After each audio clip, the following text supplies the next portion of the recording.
Hello and welcome to another episode of Cutting Through the Bullshit. I am your host, Dr. Stephanie Snyder, and I am a high performance mentor. Through my unique blend of strategy, mindset, and intuition, I help men and women to cut through the BS in order to create the life and business they desire. Today we're going to dive into the feeling of how we really want it to go. So I was journaling about this morning because I was feeling a little bit frustrated around business.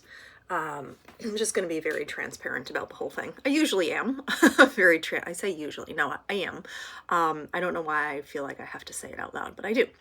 So I was feeling frustrated around business, and I was sitting there journaling through it, kind of asking why it wasn't working. Why was this not showing up in the way that I wanted it to? Why do I feel like I'm, just kind of bumping my head up against the wall? And very clearly the question that came through was, how do you really want to build this business?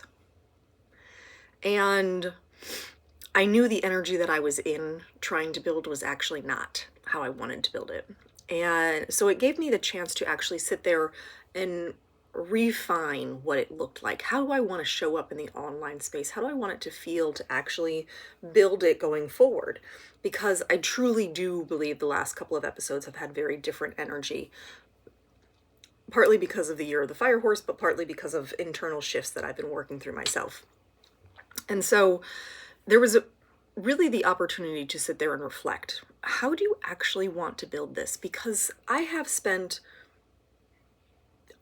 a good deal of my adult life being very intentional about how I build things. This eyebrow is going to make me a little bit crazy. You're just going to have to deal with it. Now everybody can see it. It's fine.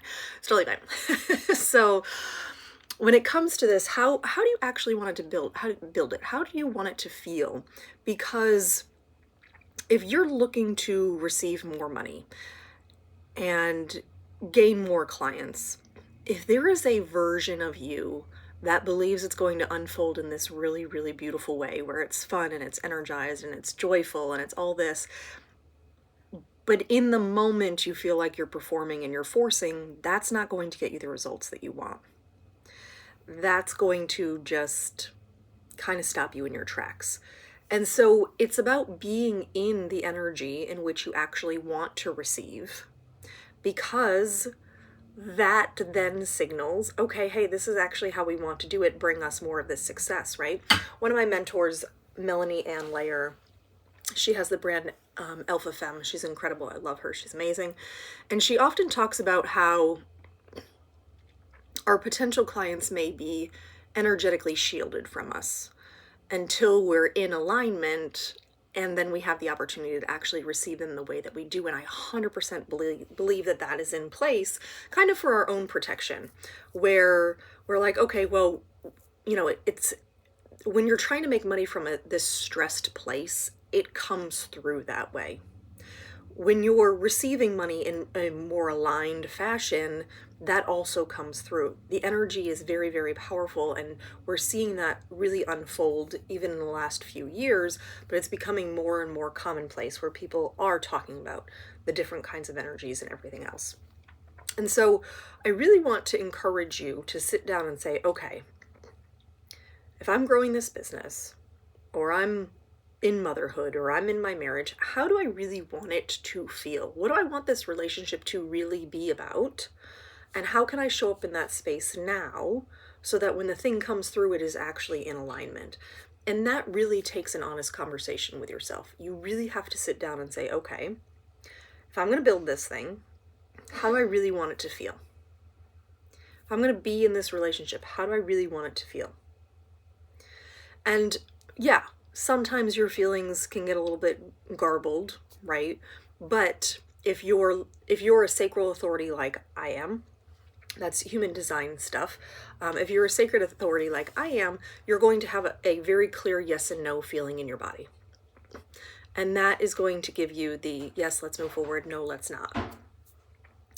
I don't teach on human design. I'm not an expert on it. Find somebody else who is. I know my wheelhouse. I know very little. I know enough about it for myself, and that's about the extent of it. So When it comes to this, though, it's very important to really become intentional as to what you want it to look like, how you want it to feel. And that becomes kind of that vision setting that I walk my clients through a lot, is saying, okay, let's get really clear about this. If there's no judgment, if there's no one sitting here yelling at you, telling you it has to be this way, how do you actually want to show up in this space? And this was a very triggering question for people years ago in one of the Facebook groups I was in. It was a boss moms group, something like that. And I posted in the group, if your business isn't fun, why are you doing it? Pretty simple question, but it triggered the crap out of a lot of people. And it actually ended up getting removed from the page because there was so much back and forth about it that the admin was like, I just have to take this down.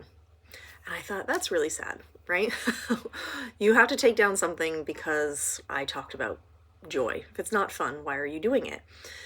And it really kind of does boil down to that. At our most basic core level, we want things to be fun. We want them to be enjoyable. We resist adulthood because we feel like it's not enjoyable, right? You're like, I don't want to adult today. Well, whoever told you that adulting couldn't be fun? Somebody modeled that for you, where you're like, oh no, I can't have fun as an adult. Well, why? Says who? Somebody else, not necessarily you. Because I have as much fun as I can throughout the day, because why the heck not? Right? But my children often remind me of it when they make legitimately everything a game. I remember one day, my two little ones, my youngest ones, they're not that little anymore, they're now 11 and 8, they had these inflatable bouncy horses. One was a unicorn, one was a horse, and they used to bounce around the house in them. And they had brought all their Barbies out, and they were playing with their Barbies in the living room, which is fine. I love it. At the end of the night, I didn't want to have to clean them all up. And so I said, all right, girls, before you go to bed, let's pick up your Barbies. And I kind of grumbled about it. And they took a load into their bedroom, a load of the toys to their bedroom. And then they came back hopping into the living room on these horses. And all of a sudden, the whole picking up with Barbies became a game, because they were seeing how much they could hold while hopping on the horse and seeing who could get the most fastest and all of these things. And it was just a really great reminder that life is a game. And you really get to have as much fun with it as you want. And it gets to look any way you really want. And so what do you really want it to look like? How do you want it to feel? And start to anchor those things in, and then make space for all the magic to come through. Because if you're forcing it, you're probably not going to get the success that you want, and it certainly isn't going to feel fulfilling. But when you show up in alignment, the thing that you're actually trying to create comes through much easier. And that's the real beauty of it all. So, this is going to be short and sweet. I'm going to sign off here. But I'm going to leave you with this question. If it's not fun, why are you doing it? So, I'm sending you so much love. I hope you have an amazing rest of your day. And as always, be you, because the world needs more of you.